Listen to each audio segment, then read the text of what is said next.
कांग्रेस के लोग ये कह रहे थे कि यादव बनेगा रंगदार जब आएगा आरजेडी का सरकार। आप चले जाइए मुजफ्फरपुर में, जो चीनी मिल वहां था, देखिए कैसे वहां भू माफियाओं ने उसको कैप्चर कर किया हुआ है। देखिए आप कैसे हॉस्टल की बच्ची के साथ किस तरह का हरकत हुआ। कहीं ना कहीं बिहार कांग्रेस की गलती हुई है। महात्मा गांधी की कर्मभूमि है, जेपी की कर्मभूमि है। यहाँ के लोगों को आप बेवकूफ नहीं बना सकते हैं। नमस्कार, आप देख रहे हैं संक्षिप्त। मैं हूं आपके साथ अमृता पांडे। जब जब चुनाव आता है तब तब पॉलिटिकल पार्टियों की चर्चा खूब होती है। खासकर जो राष्ट्रीय पार्टी हैं उनको लेकर चर्चा होती है कि आखिरकार कौन सी पार्टी का स्तर क्या है, किसका डाउनफॉल चल रहा है और कौन पिक पे है। 90 के दशक के बाद जो स्थिति बिहार में कांग्रेस की रही, उसको लेकर लगातार लोगों के मन में सवाल रहते हैं। कांग्रेस धीरे धीरे हाशिए की तरफ बढ़ते गई, सीटें कम हुई और सत्ता में भी काफी कम भागीदारी देखने को मिली। उसके बाद जब गठबंधन हुआ, गठबंधन में भी अब जो कांग्रेस की स्थिति है वो एकदम से हाशिए पे है। इस बार का चुनाव तो इसका जीता जागता उदाहरण है कि किस तरीके से कांग्रेस का डाउनफॉल शुरू हुआ और अब कांग्रेस कहां आकर पहुंच गई है। महज 6 सीटें इस बार कांग्रेस जीत पाई और जनाधार भी काफी कमजोर हो गया है। अब देखना दिलचस्प होगा कि आखिरकार कांग्रेस अपने जनाधार को मजबूत करने के लिए या फिर सत्ता में दोबारा से वापसी के लिए क्या कुछ प्रयास करती है। जिस तरीके से लगातार कांग्रेस का डाउनफॉल शुरू हो रहा है और नेताओं की प्रतिक्रियाएं लगातार आ रही है, उसको लेकर भी सवाल उठ रहे हैं कि आखिरकार कांग्रेस एक बार फिर से अपनी पकड़ को मजबूत करेगी बिहार में, क्या सत्ता में उसकी वापसी संभव है। हमारे साथ बात करने के लिए आदित्य पासवान है। सर से ही जानने का प्रयास करेंगे। सर, जिस तरीके से कांग्रेस का डाउनफॉल बिहार में चल रहा है और इस बार तो बद से बदतर स्थिति रह गई, क्या वजह है कि सर कांग्रेस इस तरीके से लगातार डाउनफॉल की तरफ बढ़ रहा है? देखिए, इसका सबसे बड़ा रीजन ये है कि कांग्रेस लगातार बिहार में गलत नेतृत्व और गलत हाथों में रही है। इसी का कारण है कि बिहार में कांग्रेस लगातार डाउनफॉल पे आती चली गई। 1990 के बाद से देखिए तो सीटें लगातार कम होती गई और आज मात्र 6 सीट हम जीते। क्यों? आखिर ऐसा क्यों है? जबकि मेहनत काफी किया गया, जमीन पे हम लोगों ने मेहनत की, लेकिन नेतृत्व की मजबूती नहीं होने के कारण आज इतनी बुरी हार हुई। एक समय था जब कांग्रेस जब सत्ता में थी बिहार में, और आज जो बिहार फल फूल रहा है वो नींव कांग्रेस का डाला हुआ है। कांग्रेस ने ही शुरुआत करी। नीतीश कुमार जी ने 20 वर्षों में डेफिनेटली काम किया है, लेकिन उनका काम अधूरा है। जो काम होना चाहिए था वो नहीं हुआ है। 1990 के पहले के बिहार के बारे में आप अगर देखिएगा तो 1990 के पहले कांग्रेस ही वो पार्टी है जिसने बिहार का इंडस्ट्रियलाइजेशन किया, बिहार में शिक्षा को आगे बढ़ाया। आप याद कीजिए कि आपका तो उम्र कम है, लेकिन आप अपने बड़ों लोग से पूछिएगा तो वो 1990 के पहले पलायन नहीं करते थे लोग। जब शिक्षा की बात होती थी तो होता था पलायन, पढ़ने के लिए लोग बाहर जाते थे। लेकिन आज जिस संख्या, बड़ी संख्या में लोग बाहर जा रहे हैं, उस समय ऐसा नहीं होता था। आज जिस बड़ी संख्या में लोग रोजगार के लिए बाहर जा रहे हैं, उस समय ऐसा नहीं होता था, क्योंकि यहाँ पे अपने उद्योग थे। चाहे वो भागलपुर का सिल्क का कारखाना हो, चाहे वो चीनी मिलें हो। बिहार में 27 चीनी मिलें थी और देश का आप सोचिए 40% जो चीनी मिल का उत्पादन बिहार करता था। 650 मिलियन टन आज के डेट में चीनी उत्पादन देश का है, और आज के डेट में बिहार मात्र 250 कर रहा है। क्यों? ये कम क्यों हो गया? क्योंकि चीनी मिलें बंद हो गई। ये अगर चीनी मिलें रहती तो डायरेक्ट इनडायरेक्ट तरीके से बिहार को बहुत लाभ होता, पलायन नहीं होता। आज सरकार कह रही है कि आज जिस अखबार में आपने देखा कि चीनी मिलों को फिर से रिवाइव किया जाएगा, तो ये तो घोषणाएं पिछले 20 सालों से हम सुनते आ रहे हैं, लेकिन जर्जर स्थिति है। आप चले जाइए मुजफ्फरपुर में, जो चीनी मिल वहां था, देखिए कैसे वहां भू माफियाओं ने उसको कैप्चर कर किया हुआ है। मैं जहां से आता हूं गोपालगंज, चीनी मिल नीलाम हो रहा है वहां पे, और भी बाकी जगह जितने चीनी मिले हैं सबका अमूनन वही स्थिति है। सरकार जब सत्ता में आती है, नई नई जब सरकार बनती है तो कहती है कि हम चीनी मिलों को रिवाइव करेंगे, लेकिन 20 साल में ऐसा होता हुआ नहीं दिख रहा है। भागलपुर का सिल्क उद्योग मर गया, दाल की खेती, मक्के की खेती, रॉ मटेरियल बाहर जाता है और वही 4 गुना पे वापस आता है। तो ये सब चीजें बिहार में पहले से था। आज उसी को अगर सरकार आगे लेके चलती तो स्थिति अलग होती। और ये किसका किया हुआ है? ये इसी कांग्रेस पार्टी का किया गया है। और आज क्या प्रॉब्लम क्या है कि देखिए 20 सालों में, पिछले 20 सालों में 2 जनरेशन नए खड़े हो गए। एक नहीं, दो दो जनरेशन नए खड़े हो गए और वो कांग्रेस की उपलब्धियों के बारे में वो लोग नहीं जानते हैं। तो लोगों के बीच में जाके, कांग्रेस जनों को लोगों के बीच में जाकर के, बिहार प्रदेश कांग्रेस के लोगों के बीच में जाके उन उपलब्धियों को बताना होगा, लोगों का अवेयर करना होगा। कांग्रेस ने क्या संघर्ष किया है इस देश के लिए, बिहार के लिए, किस तरह से आगे बढ़ाया है, वो लोगों को बताना होगा। लेकिन अफसोस कि नेतृत्वकर्ता जब सही नहीं होता है तो वो नहीं होता है। यही हो रहा है कि गलत नेतृत्व के कारण बिहार कांग्रेस आगे नहीं बढ़ पा रही है और आज शर्मनाक स्थिति है। मात्र 6 विधायक हैं। अभी भी अगर क्रांतिकारी नेतृत्व के हाथों में अगर बिहार कांग्रेस चला जाए तो फिर से रिवाइवल हो सकता है। सर, आप बिहार में कांग्रेस के नेतृत्व पे सवाल उठा रहे हैं, लेकिन नेतृत्व कई लोगों के हाथ में सौंपा गया। जातियों का ख्याल भी खूब रखा गया। पहले अगड़ी जाति के हाथ में सौंपा गया, फिर उसके बाद से पिछड़ी जाति को सौंपा गया, लेकिन कोई असर नहीं हो रहा है। कांग्रेस और धीरे-धीरे डाउनफॉल उसका बहुत बड़ा कारण यह है कि आपने जो कहा कि जातियों का ख्याल रखा गया, तो केंद्रीय नेतृत्व ने जातियों का ख्याल रख करके वैसे प्रदेश अध्यक्ष यहाँ बनाए, लेकिन यहाँ के जो नेतृत्व, जो प्रदेश अध्यक्ष बने, वो लोगों ने बिहार में जो जातीय समीकरण है उसको देख करके आगे नहीं बढ़ाया, उसको देख करके संगठन को आगे नहीं बढ़ाया। अब आज देखिए, जैसे आज के हमारे जो प्रदेश अध्यक्ष हैं, उनको आज राहुल गांधी जी पूरे देश में हिस्सेदारी की बात कर रहे हैं, जो दलित समाज है उसे आगे लाने की बात कर रहे हैं। तो उन्होंने, राहुल गांधी जी ने अपना कर्तव्य पूरा किया और एक दलित को यहाँ रिप्रेजेंटेशन दिया, प्रदेश अध्यक्ष बनाया। अब प्रदेश अध्यक्ष का दायित्व और कर्तव्य था कि उसको वो आगे लेके चले, उनको रिप्रेजेंटेशन देना था, दलित समाज को, पिछड़ों को, सवर्णों को, संख्या के हिसाब से, उसके अनुपात से संगठन में, चुनाव में, सभी जगह टिकट देने की बात थी। लेकिन ऐसा हुआ नहीं। टिकटों का बंटवारा बेच दिया गया, आयात करके कैंडिडेट लोग लाए, उनको टिकट दे दिया गया, इसलिए बड़े रूप में हार हुई। मैं आपको छोटा सा एग्जांपल बताता हूं कि राहुल गांधी जी का दिल कितना बड़ा है। विराट व्यक्तित्व वाले व्यक्ति राहुल गांधी जी दशरथ मांझी जी के पुत्र भागीरथ मांझी जी के घर जाते हैं, उनको सम्मान देते हैं। यहाँ भी भीम सम्मेलन होता है, उनको सम्मान देते हैं, उनके घर पर जाते हैं, उनका घर देख करके राहुल गांधी जी व्यथित होते हैं और व्यथित होने के बाद वो घर बना के देते हैं। बात यहाँ थी, प्रदेश कांग्रेस को कहा गया था कि आप रिप्रेजेंटेशन दीजिए मुसहर समाज को, जिस समाज से वो आते हैं। उन्होंने भागीरथ मांझी जी को के बेटे को टिकट नहीं देने का काम किया। किसने? यही जो यहाँ के प्रभारी कृष्णाल लावरू थे, यही जो यहाँ के प्रदेश अध्यक्ष राजेश राम थे, देवेंद्र यादव जो सब प्रभारी थे, इन सभी ने मिलकर के मुसहर समाज को बिल्कुल ही साइड कर दिया। आज अगर भागीरथ मांझी जी को टिकट दिया गया था, मुसहर समाज के लोगों को रिप्रेजेंटेशन दिया गया होता, तो आज मुसहर समाज बिहार में वोट करता। तीसरी बड़ी आबादी है बिहार में दलित समाज की, पासवान रविदास के बाद, उसको बिल्कुल काट दिया गया। पासवानों के साथ भी वैसे ही छल किया गया और दूसरी जातियां जो हैं उनके साथ भी इसी तरह का छल किया गया। तो केंद्रीय नेतृत्व अपना फर्ज निभाता है अपने हिसाब से बिहार की बेहतरी के लिए। जो आपने कहा कि जातीय समीकरण का ख्याल रखते हुए साल दर साल उन्होंने हर 5 साल 10 साल पे अध्यक्ष को बदला, वो देखते हुए यहाँ के अध्यक्षों का कर्तव्य था कि उस समीकरण को देखते हुए प्रदेश में काम करने का। लेकिन यहाँ तो गलत नेतृत्व के हाथ में जब चला जाएगा तो वो अपना वो बनाने के चक्कर में सब भूल जाते हैं, बस अपना रोटी सेकते हैं, खत्म। उसके बाद कहानी, पार्टी इसीलिए कमजोर हो गई। अब जैसे कि मैंने आपको बताया कि 2 जनरेशन खड़े हो गए।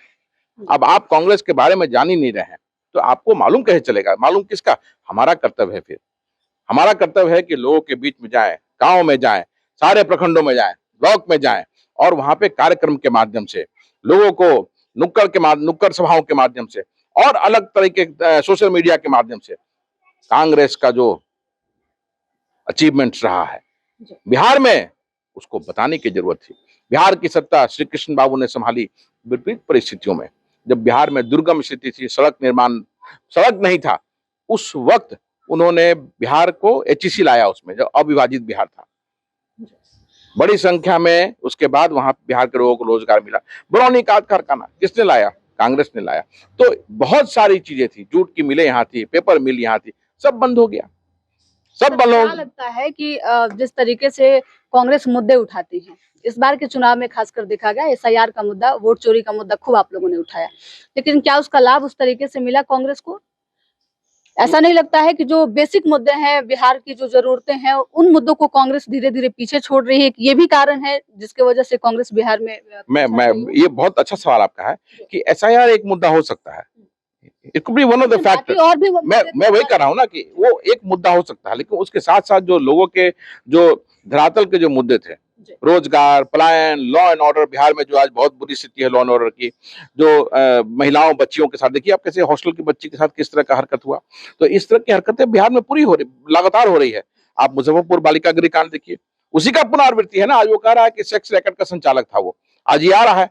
तो क्यों ऐसा बार बार पुनरावृत्ति ऐसे कांडों की क्यों हो रही है? क्योंकि सरकार सख्त नहीं है और हमारी बच्चियां सेफ नहीं है। पूरे बिहार में दुष्कर्म हो रहा है, हमारे भाइयों की हत्या हो रही है।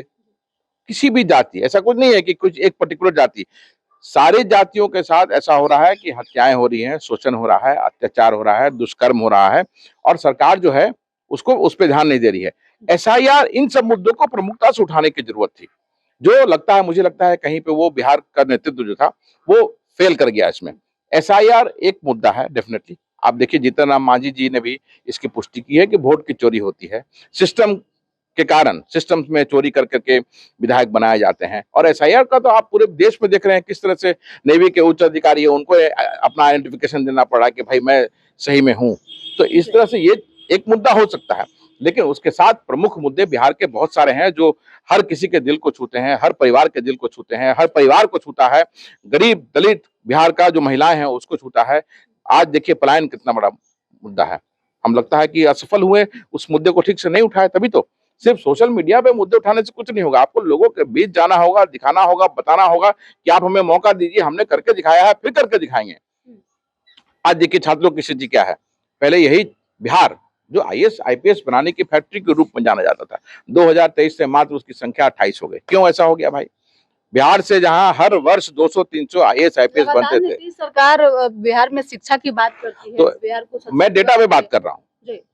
नीतीश कुमार जी शिक्षा की बात करते हैं, बेटी बचाओ बेटी पढ़ाओ, सब तरह की बातें करते हैं। मैं डेटा की बात करता हूं कि जब 2023-24 का डेटा जो लास्ट मुझे यहां तक याद आ रहा है कि बिहार से मात्र 23 लोग यूनियन पब्लिक सर्विस कमीशन में क्वालिफाई किए। क्यों? इसी बिहार, ये बिहार को आईएएस की फैक्ट्री बनाने के लिए पूरे देश में जाना जाता था और हर साल 200, 300, 400 लोग बनते थे। क्या हो गया उस बिहार को? कहाँ चला गया शिक्षा का स्तर हमारा? आप सिर्फ इंफ्रास्ट्रक्चर से शिक्षा नहीं दे सकते हैं, शिक्षा शिक्षक से होता है। जिसको आप बड़ी संख्या में शिक्षक बना रहे हैं, अच्छी बात है, लेकिन वो शिक्षा का स्तर कैसे शिक्षक ला रहे हैं, ये एक बहुत बड़ा प्रश्न चिन्ह है। मुझसे अगर पूछा जाए तो मैं बोलूंगा कि शिक्षा का जो टीचर्स का जो इंटरेस्ट जो होता है शिक्षक बनने के लिए, वो सबसे टफ होना चाहिए, क्योंकि शिक्षक ही वो है जो समाज का नवनिर्माण करते हैं। तो कहीं ना कहीं बिहार कांग्रेस की गलती हुई है, नेतृत्व कमजोर रहा है, कमजोर है, जो मुद्दों को पकड़ के आगे ठीक से नहीं ले पाया। जो बिहार के अपने मुद्दे थे, जो धरातल के मुद्दे थे, लोगों के मुद्दे थे, उनको कस करके उठाना चाहिए था।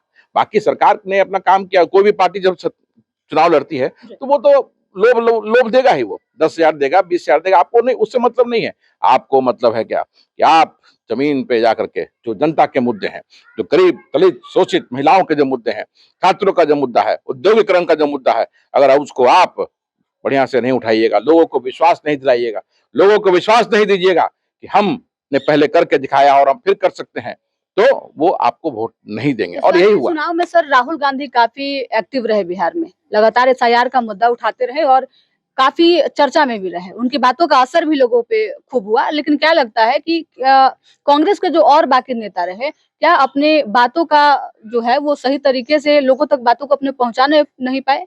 क्या कन्वे करने का जो तरीका था वो सही नहीं था, जिसकी वजह से जन जन तक आपके मुद्दे पहुंच नहीं पाए? राहुल गांधी जी ने बिहार में प्रदेश कांग्रेस के कार्यकर्ताओं के साथ, प्रदेश कांग्रेस के हर एक व्यक्ति जो संविधान में विश्वास करता है, उसके साथ बिहार की धरती पर संघर्ष किया। बिहार के लोगों को एक विश्वास हुआ था कि एक विकल्प कांग्रेस के रूप में दिख रहा है। लेकिन यहाँ तो प्रॉब्लम ये हुआ कि जो प्रभारी, अध्यक्ष, सह प्रभारी, चाहे वो राजेश राम हो, कृष्णा लवरू, सुशील पासी, देवेंद्र यादव, शहनवाज आलम और नेता विधायक दल शकील खान, अब तो नहीं है वो, उन लोगों ने मिलकर के गलत लोगों को टिकट दे दिया, इसलिए हार हुई। जो आपके साथ है ही नहीं, जो आपके विचारधारा का है ही नहीं, कैसे वो जीतेगा? संभव ही नहीं है। तो जो लोगों से कनेक्ट होता है वहीं पे रुक गया और इनको लगा कि ये लोग जीत जाएंगे। कैसे जीतिएगा भाई? बिहार के लोग हैं, ये क्रांति की धरती है, महात्मा गांधी की कर्मभूमि है, जेपी की कर्मभूमि है। यहाँ के लोगों को आप बेवकूफ नहीं बना सकते हैं। तो आपने जो बेवकूफ बनाने का काम किया, वो लोगों ने उसको नकार दिया। बिहार कांग्रेस की फिर वापसी हो सकती है, लेकिन वैसा नेतृत्व चाहिए। जो लोगों के बीच में जाए, जो सौदागर नहीं हो, लोगों की बात करे, दलित शोषित महिलाओं की बात करे, छात्रों की बात करे, औद्योगिकरण की बात करे। 20 वर्षों में नीतीश कुमार जी ने डेफिनेटली वो अच्छा काम किया है, लेकिन वो सड़क निर्माण के मामले में, आज बिहार में देखिए कहीं भी आप कनेक्टिविटी है, 5-6 घंटे में किसी भी जगह पहुंच सकते हैं। बिजली के मामले में डेफिनेटली बहुत अच्छा काम किया है, लेकिन औद्योगिकरण के मामले में क्या अच्छा काम हुआ है? घोषणाओं की सरकार है उस मामले में। ये क्या पढ़ाई के मामले में वो काम हुआ है? घोषणाओं की सरकार है ये उस मामले में। पेपर लीक देखिए बिहार में लगातार होते रहे हैं। बालिका बच्चियों के साथ जो दुष्कर्म का जो घटनाएं हैं लगातार बिहार में हो रहा है। दलित शोषित के साथ अत्याचार जो है लगातार बिहार में हो रहा है। तो सरकार तो बहुत सारे फ्रंटों पे फेल ऑलरेडी है, वो उसको आप लोगों के बीच में जाकर लोगों से कनेक्ट नहीं कर पाए इन सब चीजों को लेकर के। तो ऐसे अध्यक्ष की जरूरत है, ऐसे प्रभारी की जरूरत है, ऐसे कार्यकर्ताओं की जरूरत है, ऐसे जिला के संगठन में लोगों की जरूरत है जो जिला में, प्रखंडों में, गांव-गांव में जा करके कांग्रेस को फिर से पुनर्जीवित कर सके और लोगों से कनेक्शन बना करके जीवित करें। सर क्या कारण है कि अब महागठबंधन में भी जो महागठबंधन के बाकी घटक दल हैं वो भी अब कांग्रेस को उतना सीरियस नहीं लेते? राष्ट्रीय पार्टी है, एक तरह से दबदबा होना चाहिए, लेकिन आरजेडी जो है वो एक अलग आंख दिखाती है। बाकी पार्टियां भी है जो वो कांग्रेस को उस तरीके से नहीं लेती हैं जिस तरीके से लेनी चाहिए। तो इसके लिए कांग्रेस को आगे क्या करना चाहिए जिसकी वजह से कांग्रेस का वर्चस्व जो है वो फिर से बिहार में एक बार देखने को मिले? इसके लिए पूर्ण रूप से जिम्मेवार कोई है तो इसके लिए पूर्ण रूप से जिम्मेवार कृष्णा अलावरू, राजेश राम और नेता विधायक दल शकील खान है कि इन्होंने कांग्रेस पार्टी को बिहार में इतना कमजोर कर दिया कि आज दूसरे दल जो हैं, आपने जैसे कहा कि सीरियसली नहीं ले रहे हैं। अगर आप इस तरह से अगर व्यापार करने लगेंगे राजनीति में तो आपको स्वाभाविक है कि दूसरे दल के लोग आपको सीरियसली नहीं लेंगे। इतनी शर्मनाक हार पार्टी की हो जाएगी। सब लोग कहते हैं कि कांग्रेस की वजह से हार हुई।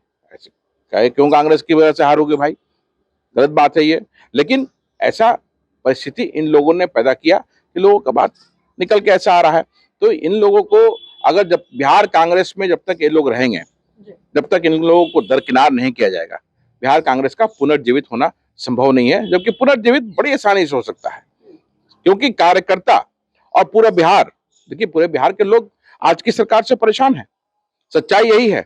अब देखिए सरकार बनने के बाद ही तुरंत किस तरह की स्थिति पूरे बिहार में हो गई। तो सब लोग बदलाव चाहते हैं। अभी से अगर बदलाव करना है 2029 में, 30 में, तो अभी से लोगों को गांव-गांव पहुंचना होगा। जब तक आप गांव-गांव नहीं पहुंचेंगे तब तक बदलाव संभव नहीं है। क्या लगता है सर भविष्य में कांग्रेस बिहार में अपना ऐसा जनाधार बना पाएगी ताकि अकेले चुनाव लड़ सके? हालांकि बिहार में तो गठबंधन की राजनीति चलती है, लेकिन फिर भी कई ऐसे दल हैं जो ये दावा करते हैं कि अगर अकेले भी हम चुनाव लड़ते हैं तो अच्छा कर सकते हैं बिहार में। बिल्कुल क्या कांग्रेस उस स्थिति में आ सकती है? बिल्कुल संभव है। पहले भी संभव था, पहले हमने करके दिखाया है और अभी भी संभव है क्योंकि राष्ट्रीय जनता दल के साथ जब से कांग्रेस गई है, कांग्रेस कमजोर होती चली गई है। सच्चाई यही है। बहुत लोग बोलते हैं, बहुत लोग नहीं बोलते हैं, बहुत लोग दबी जुबान में बोलते हैं, लेकिन सच्चाई ये है कि राष्ट्रीय जनता दल के साथ कांग्रेस लगातार कमजोर होती चली गई है और राष्ट्रीय जनता दल के कारण ये हार हुई है और ये बड़ी हार हुई है। ये बड़ी हार हुई है। राष्ट्रीय जनता दल तो आप लोगों को कह रही है कि आप लोग जो है वो माथे का बोझ हैं। आरजेडी, आप मुझे बताइए अमृता जी, आप अच्छी पत्रकार के रूप में आपको जाना जाता है, आप मुझे बताइए कि क्या कांग्रेस के लोग ये कह रहे थे कि यादव बनेगा रंगदार जब आएगा आरजेडी का सरकार, कि राष्ट्रीय जनता दल के लोग कह रहे थे? आप मुझे बताइए। और इस तरह की बातें और उग्र प्रदर्शन पूरे गांवों में, पूरे बिहार में, तो ये बिहार बर्दाश्त नहीं करेगा।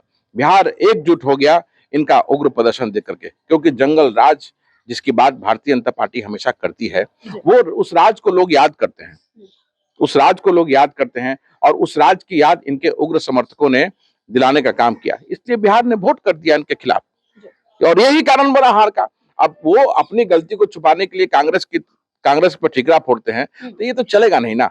सच्चाई क्या है? आप गांव-गांव जाइए, उसका पूछिए लोगों से क्या सच्चाई है। कौन कहता था यादव बनेगा रंगदार जब आएगा आरजेडी की सरकार? तो लोग बेवकूफ नहीं है आज के डेट में। आज जगह सोशल मीडिया का जमाना है, लोगों तक सारा इंफॉर्मेशन पहुंचता है और वो देखिए मुरेठा बांध करके लोग उग्र प्रदर्शन जब पूरे बिहार में करता है लोग, तो उसको लोग बर्दाश्त नहीं करेगा। साइलेंट वोटर आपको कह के निकलेगा कि आपको वोट करने जा रहे हैं, कर देगा वो आपका विपक्ष में वोट। तो सरकार नहीं बना इसीलिए, लेकिन सरकार बनने के बाद इस सरकार ने उसका गलत लाभ उठाया है। गरीबों दलितों का घर तोड़ने का काम किया है। हमारी बच्चियां आज दुष्कर्म किया जा रहा है, बच्चियों को बचाया नहीं जा रहा है। जो अपराधी हैं, आरोपी हैं, उनको बचाने के लिए पुलिस सिस्टम, पूरा सिस्टम जो है, पुलिस जो है वो लग जाता है। ताजा उदाहरण आपका देखिए किस तरह से हमारी वो छोटी बच्ची जहानाबाद की बेटी थी, पूरा सिस्टम लग गया उसको बचाने के लिए। अगर ये मामला तूल नहीं पकड़ता तो कुछ नहीं होता, कुछ नहीं होता। तो ये सरकार जो है ये गलत अहंकार वाली सरकार, तो अहंकार जब रावण का नहीं रहा तो ये सरकार और नीतीश कुमार और बाकी लोग क्या है। सर, अंतिम सवाल, जिस तरीके से इस बार कांग्रेस को करारी हार का सामना करना पड़ा, लगातार समीक्षा बैठकें भी हुई और मीडिया से लेकर और तमाम लोगों के बीच जो चर्चा चल रही है कि पार्टी के लापरवाही की वजह से ये हार हुई, तो ये बातें तो शीर्ष नेतृत्व तक भी पहुंच रही होगी। कहाँ दिक्कतें आ रही है सर? क्या कारण है कि शीर्ष नेतृत्व जल्द फैसला नहीं ले रहा है? क्यों जो बिहार का नेतृत्व है उसको बदला नहीं जा रहा है? आप देखिए, क्या राहुल गांधी सब चीजों को देखकर अभी मौन धारण किए हुए या फिर कुछ और बात है? नहीं, पूरा सारा कुछ राहुल गांधी जी, मल्लिकार्जुन खड़गे जी, मैडम सोनिया गांधी जी, प्रियंका गांधी जी के संज्ञान में है और बिहार में बदलाव आपको किसी दिन भी हो सकता है। आप देखिए कि बिहार कांग्रेस के जो अध्यक्ष हैं, जो प्रभारी हैं, जो पूर्व नेता विधायक दल हैं, किस तरह का परफॉर्मेंस उनका रह रहा है। बिहार में कहीं भी निकल के जा रहे हैं तो उनका मुर्दाबाद हो रहा है। मधुबनी में देखिए क्या हुआ, राजेश राम मुर्दाबाद, शकील खान मुर्दाबाद, पिटाने की स्थिति उनकी आ गई। तो ये पूरे बिहार में हो रहा है। और आज देखिए किस तरह से इन लोगों ने इनकम टैक्स पे आज उसी बच्ची के लिए धरना प्रदर्शन करने का काम किया था। मात्र 15 लोग थे। बिहार कांग्रेस का क्या ये स्थिति होगा कि आपके नेतृत्व में मात्र 15 लोग आएंगे? राजेश राम जी, ये शर्मनाक है। काफी हाशिए पे रहा। ये शर्मनाक है। इनको तो खुद ही अध्यक्ष पद से इस्तीफा दे देना चाहिए। इनको खुद ही अध्यक्ष पद से इस्तीफा देना चाहिए। लेकिन ये तो हर जगह अपना सिर्फ बत्तीसी दिखाते हैं। ये अपनी गलती को नहीं मानने वाले हैं, तो इनको हटना तय है।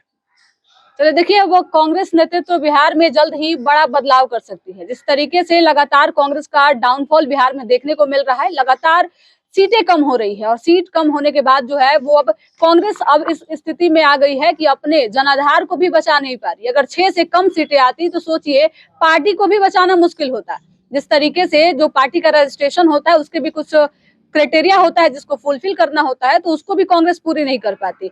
राष्ट्रीय पार्टी है, बड़ी पार्टी है, उसके बावजूद भी बिहार में आखिरकार इतना जनाधार क्यों कम हो रहा है? आखिरकार इसको मेंटेन करने के लिए आगे फिर से सत्ता में कांग्रेस की वापसी हो, कांग्रेस का जनाधार बढ़े, इसके लिए क्या कुछ किया जा सकता है, इसको लेकर हम लोग बातचीत कर रहे थे। हमारे साथ बात करने के लिए आदित्य पासवान थे, जिनसे जानने का प्रयास कर रहे थे। फिलहाल इस खबर में इतना ही। वीडियो अच्छी लगे तो शेयर कीजिएगा, साथ ही हमारे यूट्यूब चैनल संक्षिप्त को सब्सक्राइब करके फेसबुक पेज को भी फॉलो कर लीजिएगा। धन्यवाद।